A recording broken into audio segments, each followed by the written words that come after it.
চলতি পথে একটি পিকআপ থেকে দুর্গন্ধ ছড়াচ্ছিল এবং পথচারীরা সেই দুর্গন্ধ পেয়ে গাড়িটি থামিয়ে গাড়ির মধ্যে কিছু মরা মুরগি দেখতে পায় এবং তারপরই শুরু হয় নানা ধরনের কল্পনা জল্পনা যে এই মরা মুরগি নিয়ে পিকআপটি আসলে কোথায় যাচ্ছিল সেটি নিয়ে এলাকাবাসী এই গাড়িটি আসলে এখানে আটকে রেখেছে।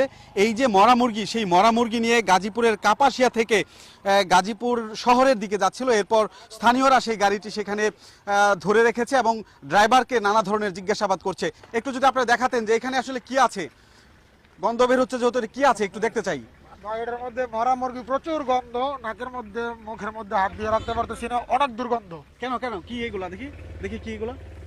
দেখেন এই পিকআপ যুগে মরা মুরগিগুলো নিয়ে গাজীপুরের শহরের দিকে যাচ্ছিল। পথে মধ্যে সাধারণ মানুষের সন্দেহ হলে এই গাড়িটি এখানে মূলত আটকে রাখে। আমরা যারা প্রথমে এই গাড়িটি আসলে আটকিয়েছে তাদের দু একজনের সঙ্গে একটু কথা বলতে চাই। একটু কথা